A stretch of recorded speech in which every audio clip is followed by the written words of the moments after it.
I can't believe it. These motherfuckers, after the shit they pulled last year, have the audacity to do a sequel to the worst WWE show of all fucking time. And the bad news is, I have to solo wing this podcast.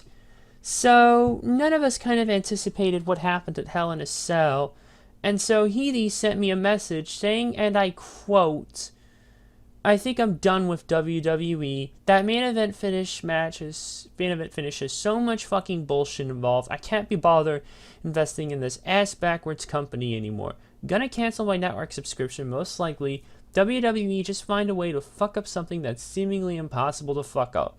AEW on TNT every Wednesday, folks." So yeah, I, Coffee Lover 239, will be winging these solo for a little bit. Or maybe a good while, I don't know, I have to think about it. All I know is I have to talk about Crown Jewel 2019, but I gotta get my stuff. Okay, let's see, Comfort Plush, check. Orange Vanilla Lemmy, check.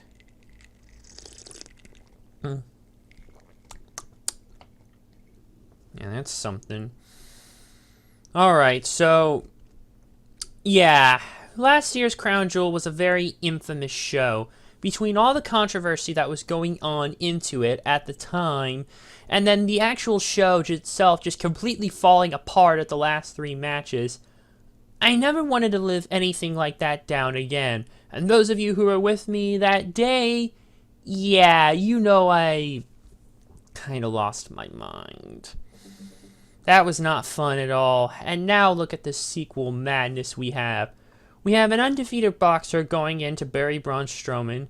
Probably Savage is going to enjoy that. We have, let's see, King Velasquez coming in and just getting a title shot like that, pretty much slapping in the face to the rest of the roster. We have yet another World Cup, though not exactly a tournament per se. And the rest is just all there. Oh, and a rematch that shouldn't be happening. But you know what? I'm just going to get to that when I get to that, okay? Without any further ado, let's get into the show itself. Riddle me this, dear audience. How do you get legends involved on a Saudi show without getting them involved in the ring? This is how. You give them a 10-man tag team match with them, the legends, as the captains. In this case, we have Team Hogan, consisting of Roman Reigns, Rick Rusev, Ricochet, Chad Gable. I am not calling him Shorty G. You can't make me call him Shorty G, you motherfucks. And Mustafa Ali versus Team Flair, consisting of Randy Orton, Shinsuke Nakamura, King Corbin, Bobby Lashley, and Drew McIntyre. Oh, come on! Yep, the mid-card vortex, Baron Corbin's mid-card vortex, is back in action, ladies and gentlemen. So yes, Team Hulk Hogan and Ric Flair are captaining 2 teams, and we're getting a 10-man tag team match. A little too close to Survivor Series, considering that's what you do there, but this is not an elimination match per se, so I guess it's better? Oh, whatever. Alright, so, on the September 30th episode of Raw, Hulk Hogan and fellow WWE Hall of Famer Ric Flair were guests on Miz TV, where Hogan and Flair teased a match against each other. In this day and age? Nah, you gotta be kidding me. The Miz then announced that at Crown Jewel there would be a 5-on-5 tag team match between Team Hogan and Team Flair, with Hogan and Flair as the respective coaches. Universal Champion Seth Rollins. Okay, so they're not quite captains. I fucked up a little bit. I'm not that buzzed, but, you know, I just can't talk properly sometimes with this show. They're the coaches. I guess the cornermen, perhaps, would be a better term. So Universal Champion Seth Rollins and Randy Orton were selected as captains of Team Hogan and Team Flair, respectively. Later that night, Rusev joined Team Hogan, while King Baron Corbin joined Team Flair. On the October 14th episode of Raw, Ricochet was added to Team Hogan, while Bobby Lashley and Intercontinental Champion Shinsuke Nakamura were added to Team Flair. That same episode, Rollins was scheduled to defend his Universal Championship at the event and was subsequently removed from the tag team match. Can I just quickly ask, what was the point of even making him captain if you were just going to, oh, I don't know, fucking pull him for another match that shouldn't even be happening? But nope, I'll get to that, and I'll save my anger for that in a moment. And on the following SmackDown, Hogan revealed that Mustafa Ali and Chad Gable were added to his team, rounding out the lineup. Later, Roman Reigns was announced as Rollins' replacement as Team Hogan's captain. And finally, Drew McIntyre was revealed as the final member of Team Flair on the following Raw. I mean, it's better than having Hogan and Flair go at it in the ring, because that would be a disaster. So I guess this isn't too bad of an alternative when I think about it on one hand. On the other hand, though, it really is kind of a random tag match. There's really not much build-up, other than maybe saying Rusev and Bobby Lashley's heat that they have between that whole stupid love triangle garbage storyline going on, and maybe between Corbin and Gable. But other than that, there really isn't too much to go crazy over. I really don't honestly have much else to say. If I had to pick one team to win, I'd go with Team Hogan.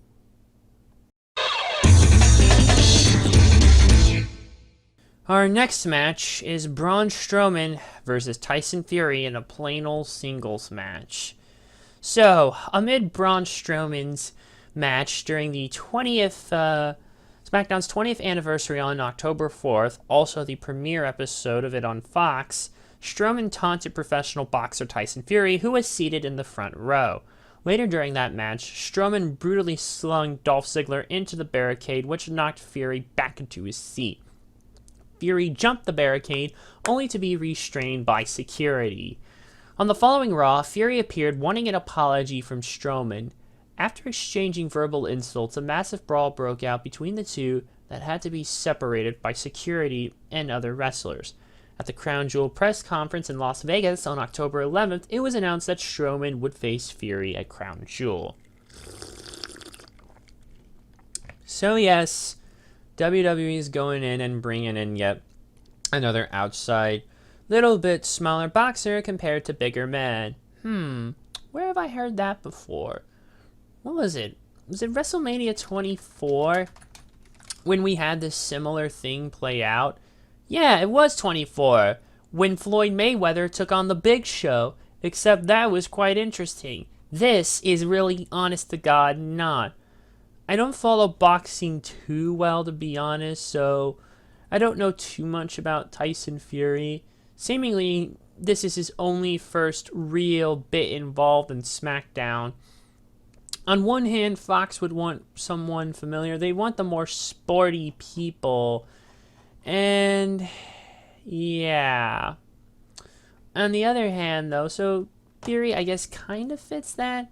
I don't know, actually, if boxing, though, has really aired too much on Fox, so I'm not sure why. Or if maybe WWE is just trying to recreate the magic of Mayweather and Big Show.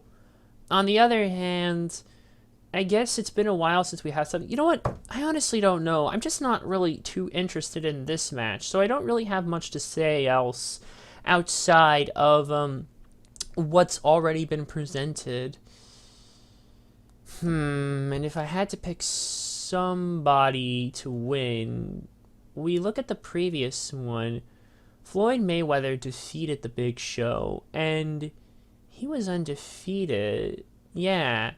He was undefeated going in, and if memory serves me correctly, yes, with the exception of one draw, Fury is also undefeated, so I wouldn't be surprised if history ended up repeating itself, so I'd probably go with Tyson Fury on this one, though. Sorry, Braun.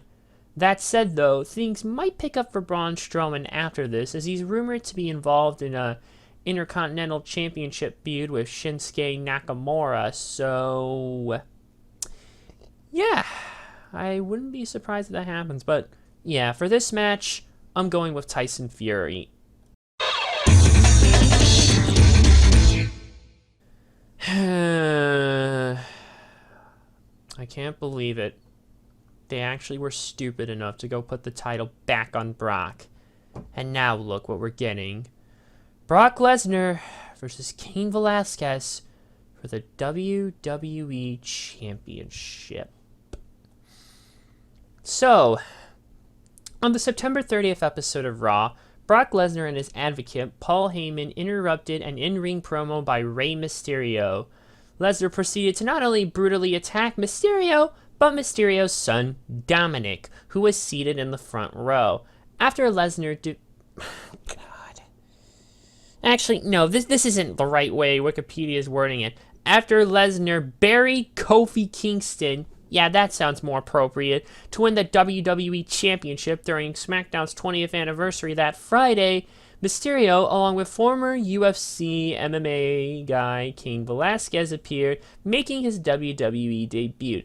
Velasquez, the man who defeated Lesnar for the UFC Heavyweight Championship by technical knockout in 2010 at UFC 121, entered the ring and attacked Lesnar, who managed to escape and retreated.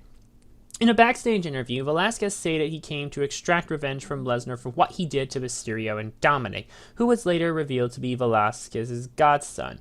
At the Crown Jewel press conference in Las Vegas on October 11th, it was announced that Lesnar would defend the WWE Championship against Cain Velasquez at Crown Jewel.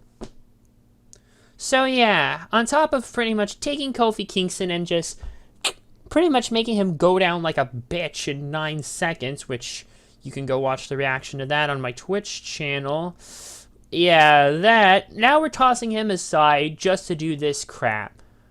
And I've heard some mixed things from people about it. Like, it would be more sense for Mysterio to go in and do it, because Mysterio's still been good with his promos, but Velasquez hasn't said much at all. And that basically, Mysterio is to Velasquez what Paul Heyman is to Brock Lesnar. His mouthpiece, manager, advocate, whatever the hell you want to call him. Looking at this, though, I'm just thinking, God, what a mess. Thanks a lot, you idiots at Fox who wanted to just throw this crap. It's just, this was too much. This was unacceptable, unforgivable, heinously anus. Quite frankly, I can't even talk properly about this. And the fact that Cain Velasquez is already getting a title shot like that. Like, you come in, beat him up, bada boom, you're getting a title shot like that. Well, so many other people who deserve opportunities either haven't got them, or they were never fully taken advantage of their opportunities, just never capitalized. Just, it's embarrassing, it's angering, it's insulting, and it hurts. You know what actually I'm going to do? Fuck it. I'm going to make a very, very bold prediction, actually. This is going to be some crazy shit, because my gut is telling me Brock Lesnar is probably going to retain, because there's rumors going around that Brock Lesnar and Cain Velasquez will rematch at WrestleMania 36, implying they still want to keep throwing money at them hand over fist. But you know what? I don't give a shit. I need another drink here. To be honest, though, I just don't want the goddamn title on Brock anymore. I'm already, because I hated what he did to the Universal Championship, and I don't like what could happen if he keeps doing the same shit with the WWE Championship. Although, admittedly, he's been showing up more and more. I think that Universal Championship crap that happened completely just turned me off of him. Like, just, I've given up, don't give a shit anymore. Nope, nada, nilch, zilch. So you know what? I'm actually just gonna go and do the wildest thing I probably shouldn't do. But I'm gonna pick Cain Velasquez. I know it seems crazy, but given the money that they're paying to get him in there, I wouldn't be surprised if they would do this. So you know what? Yeah, I'm going with Cain Velasquez.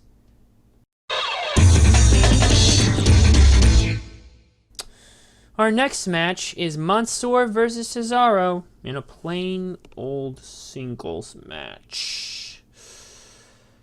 At Super Showdown earlier this year, NXT's Mansoor, a Saudi native, won WWE's largest standard battle royal. And on October 14th, a match between Cesaro and Mansoor was scheduled for a crown jewel. So this is kind of a throwaway match. I mean, when we look at Mansoor, he really, honestly, hasn't actually been doing much aside from Super Showdown. Granted, I mean, he is still technically a part of the roster, but the problem is he really hasn't been on NXT all that much. If you've been watching for a while, you notice he really hasn't actually genuinely been showing up that much when you look at it. I mean, when we look at his TV history here, let's see. History. Yeah, he debuted at a live event back in September of 2018. And then he debuted in like the February 6, 2019 episode of NXT where he was defeated by Jackson Riker. He also did have an appearance on NXT UK on the May 1st episode, losing to Travis Banks before the Super Showdown event. You know, looking at this though, I feel kind of bad for Cesaro because he really should have been pushed to the damn moon, but I feel like they're just wasting him. And sadly, I don't see him going over in this match. We know they'll love to give big hometown moments on major pay-per-views. Well, certainly they did to Mansoor here, so I don't really have much else to say other than I probably will see Mansoor is probably going to go over more than likely Cesaro because he's Saudi-born, so yeah. Mansoor to win. Our next match is the New Day, Big E and Kofi Kingston versus War Raiders Hanson and Rowe versus Heavy Machinery Otis Dozovic and Tucker Knight versus Lucha House Party Lince Dorado, Grand Metalik, Endor Kalisto versus Kurt Hawkins and Zack Ryder versus The Revival, Scott Dawson and Dash Wilder versus The Club, Luke Gallows and Carl Anderson versus Dolph Ziggler and Bobby Roode versus the B-Team, Curtis Axel and Bo Dallas in a 9-team tag team turmoil match for the WWE World Cup. Are you sure it's not a gauntlet match unless there's 4 teams in the corner? Because that's how it actually works for tag team turmoil matches. I looked it up. How like 4 of them start in the corner, and then when one goes out, another one goes in, and you just keep going, and yeah. Or, that's not actually what it is, though. The full title... Okay, let me move this. The full title of this is, and I quote, bear with me here, this is going to be a long one, so brace yourselves. The largest tag team turmoil match in history to determine the World Cup winner and crown the best tag team in the world. Whew. Everybody got that? Yes? No? Maybe? Whatever. Let me drink.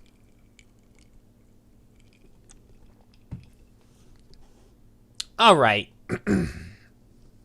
So, on the October 14th episode of Raw, the largest tag team turmoil match in WWE history was scheduled for a crown jewel, with the winning team receiving the WWE World Cup and being called the best tag team in the world. 9 teams were announced for the match.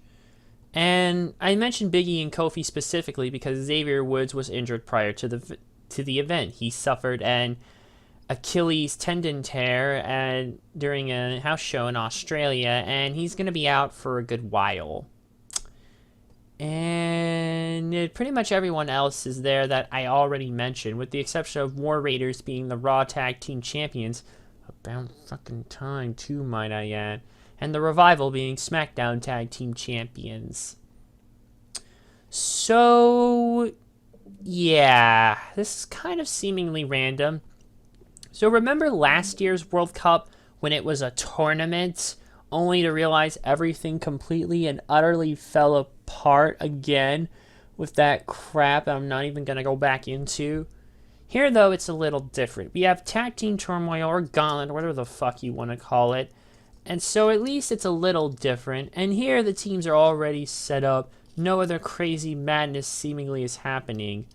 At least not that I can assume. So, who do I pick ultimately, though? That's a legitimately tough question, because I really don't know who I guess could benefit on one hand. On the other hand, though, the rumors are going around that oh wait, no, that's not a rumor. It is confirmed that the SmackDown After Crown Jewel is basically the Revival are going to defend their belts against the New Day, the SmackDown Tag Team Championship. So, to be honest, I wouldn't really be surprised if the New Day won. Like, my heart would say the War Raiders, because we need to get them more over after they finally won the belts, after just being sat with for months, just squashing jobbers and genuinely not doing anything with them, failing to capitalize and properly build them up, you know. Unfortunately, I wish Heavy Machinery would get some spotlight, but I don't know if they're really going to get a run at some point. Forget Lucha House Party, and forget Hawkins and Ryder. Maybe the Revival forget? I don't know, really. Forget the OC, forget Ziggler and Rude, and definitely forget the B-Team. You know what? I'm just going to go with the New Day on this one, quite frankly. I wouldn't be surprised if they needed momentum going into that Tag Team Championship match. And who knows, they may even actually win.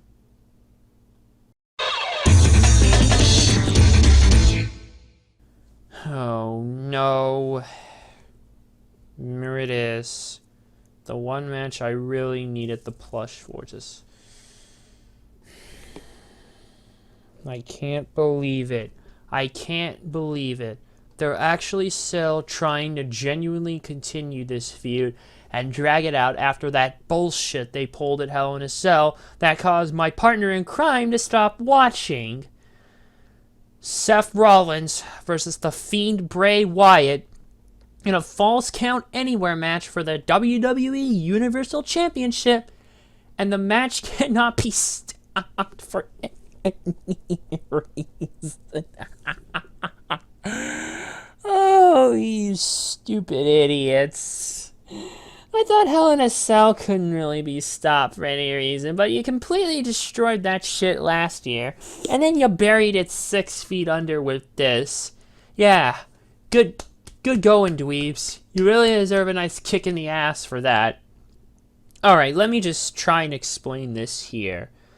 So at Hell in a Cell, the Universal Championship Hell in a Cell match between defending champion Seth Rollins and the Fiend Bray Wyatt ended by referee stoppage, even though it's a goddamn Hell in a Cell match, you fucking idiots!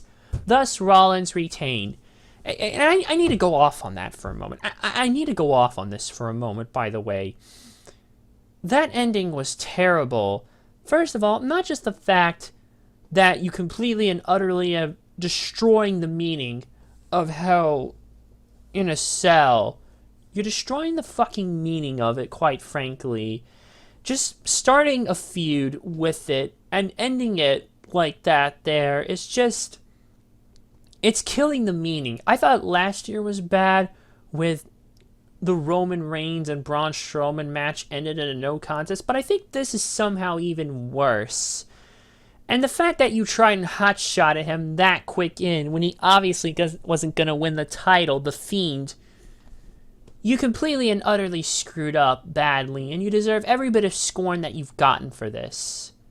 And the Fiend, thought to be injured, proceeded to further attack Rollins after the match, which made the Fiend look like a complete fool, by the way, because it is a championship match. You naturally, if you're the challenger, you want to win the belt. So why fake him out? And why wait till after the match? Hell, after he rose up, people were chanting restart match, but they didn't, and now they're paying the price.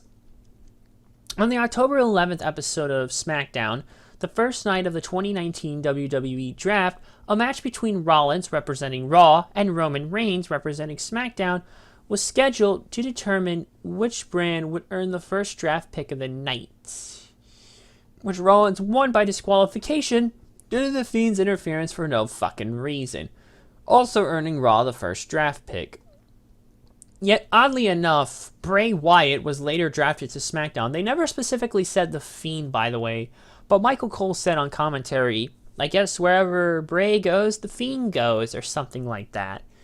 I don't remember. Although Rollins was drafted to Raw on the second night of the draft, a championship rematch between Rollins and The Fiend was scheduled for Crown Jewel as a Falls Count Anywhere match, which pretty much pulled him out of the Team Hogan versus Team Flair match, Seth Rollins. That same night, Wyatt, as his normal self, hosted a segment of Firefly Funhouse, but was interrupted by Seth Rollins, who appeared in the Funhouse, attacked Wyatt, and set the Funhouse on fire. Or in other words, he burnt it down. On the following SmackDown, a further stipulation was added in that the referee cannot stop the match for any reason. There must be a winner. I need a drink and a hole. Sorry. I need a drink.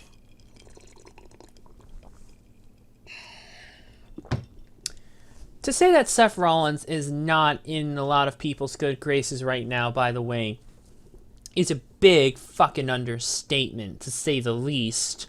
I mean, between what happened at Hell in a Cell and, like, the way his reign has been dragging on and some of this stuff, I'm pretty sure most people were willing to give him the benefit of the doubt after that messy storyline with him and Becky, with them against Baron Corbin and Lacey Evans, because I don't really think anyone could have made that work, unfortunately. So I was willing to give them the benefit of the doubt, at least Seth. But the way he shoots his mouth off on Twitter, actually, the way he shot his mouth off on Twitter, he seems like such a company yes man. Or, I don't know. I can't even find the right words. That's how much this whole thing is angering me. And going back to the way this is, with the whole segment of Seth Rollins burning down the fucking Firefly Funhouse, this pretty much throws so much thing out of whack. Like, 1, how in the hell did he get the Firefly Funhouse? 2, is it entirely some kind of different vein? Some kind of entirely different universe? Some kind of different location, wherever?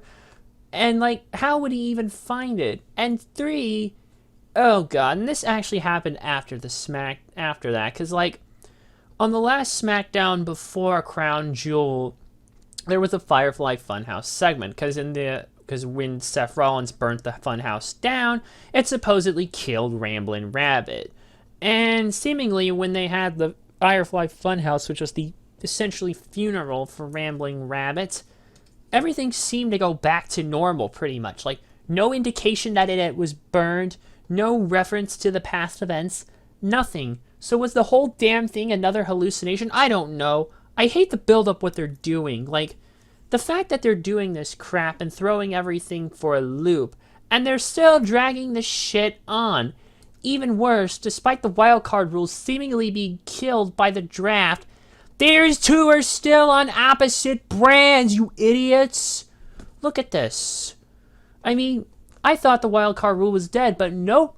WWE will drag it out whenever they need to drag it out. You know, I genuinely don't even want to pick anyone to win. Because even though it says the match cannot be stopped for any reason, you know there's got to be some garbage. This has to be a catch. Try to save their ass because they can't even follow their own rules properly. They'll break the rules whenever it's convenient for them. So what the hell am I supposed to do now? I mean, I want Bray to actually have the goddamn title, but then what happens?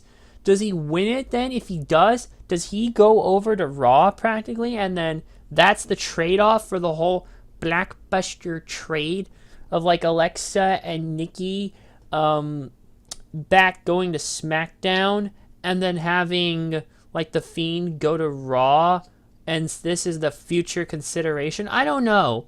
On the other hand, I'm sick of Seth Rollins. I'm sick of him holding that title for so long. He's practically the new Roman Reigns at this point.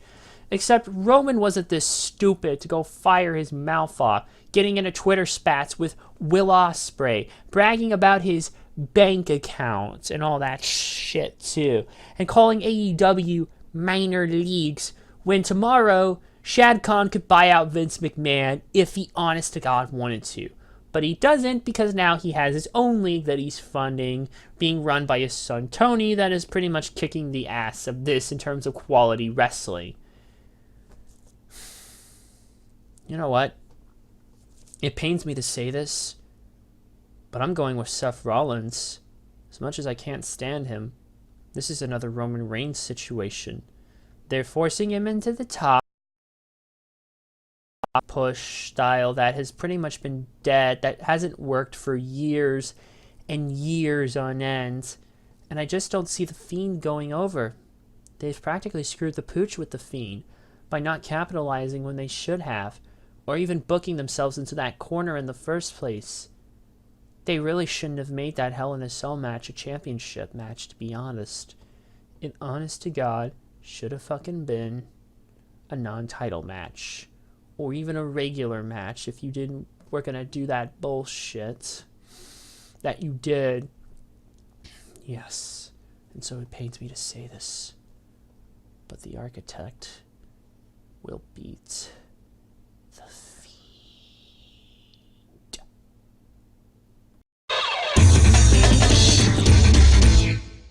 Throwing me for a loop again with another pointless battle royale, you say, WWE? I guess this is an excuse to throw another cute picture of Sally Acorn up here on the screen again, so, yeah, we'll just do that. And, yes, we do have a 20-man battle royale. This time, the winner faces AJ Styles for the WWE United States Championship. So, on October 23rd, a 20-man battle royale was scheduled for Crown Jewel, where the winner would receive a United States Championship match against AJ Styles, also at the event.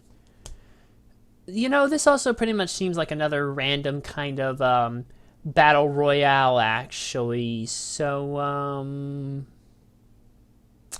yeah, this is really just there probably to kill time. You know, I was thinking with the 6 matches prior, that was enough. We could just stop it there and not bring a shitload of bodies as necessary, because you know where it's being fucking held. That said, I am kind of a sucker for battle royales, to be honest. I don't know, really, though. I'm kind of feeling a little iffy on this. So, that said,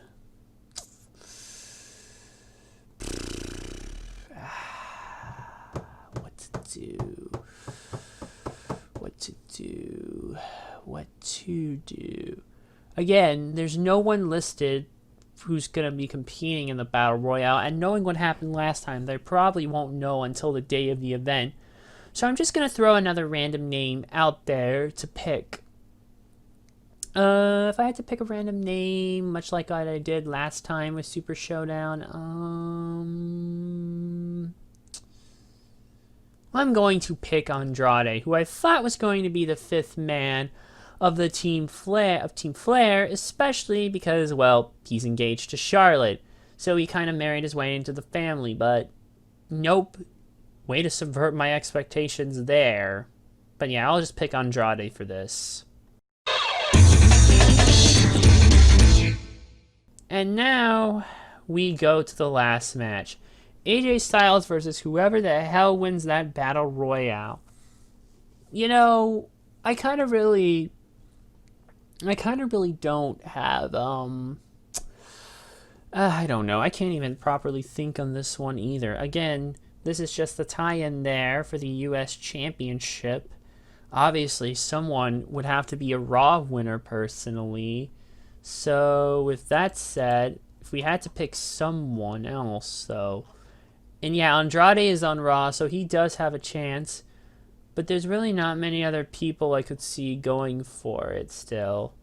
And even if my desired person or pick wins the Battle Royale, what the hell are we going to do then? Are they really going to regain the U.S. Championship?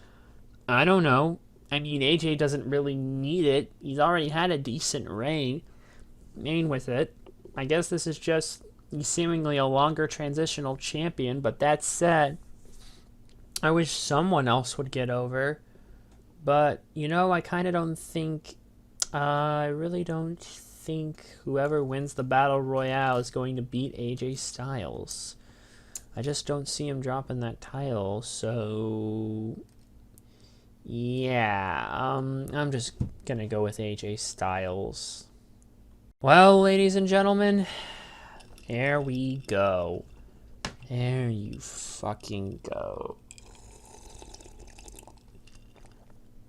The sequel to the worst WWE pay-per-view of all time has been predicted.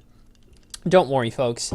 Healy will be back for AEW Full Gear, and we might be throwing NXT into the mix, considering that's also what he's keeping tabs on as well. So we're probably going to throw those into the mix, and hopefully I would like to do TakeOver War Games. So he'll still be on for the other stuff, but for main roster programming, I'm going to have to be flying solo for a little while. So, yeah, I apologize, ladies and gentlemen, but we did not anticipate what was going to happen at Hell in a Cell happened. So, sorry about that. Oh, who am I kidding? We shouldn't be having to apologize. It should be WWE. With that pay-per-view, if I genuinely, paid money, if I paid money to do that back in the day before the network, and that crap happened, I would immediately call the cable company first thing in the morning and demand a refund.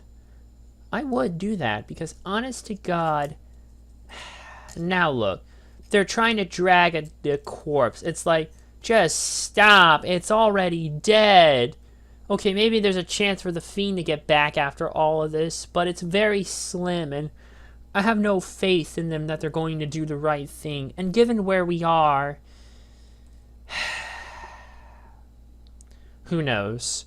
I don't have very many positive expectations for this show, given what happened last year. Maybe I will be wrong, though, hopefully. I kind of doubt it, though. I had the barest minimum of expectations for last year's Crown Jewel. And everything was fine up until the last 3 matches. If I have to live that bullshit down again, we are going to have a big fucking problem. And I may just have to take a break, actually, and detox myself, to be honest. I may have to detox myself, because there's only so much I can do. Folks, this might be my tipping point. I don't know how long I can keep doing this. This main roster shit is really draining. And if they don't step up their product soon, we are so fucked for WWE. Don't expect the downfall to happen overnight, but slowly but surely, no company is too big to fail. Oh, who am I kidding? At this point, I'm just rambling on. So I'm just going to wrap the damn thing up here. Those are your predictions for the show. I don't have a lot of high expectations. Maybe it will actually be good and subvert my expectations in a good way. Maybe it won't, and it will just be a complete catastrophe. I don't know. All I know is, all I know is that this show is going to happen. Downside is it's on a Thursday because SmackDown airs on Fridays now. That said, and I don't have Thursdays off anymore. That won't be a problem next semester for the most part. I won't have a packed Thursday, but with that said, yeah, okay, I'm just keep going on. I'm going to sign off. So thanks for watching, and we'll be back with AEW Full Gear. So until then, bye for now.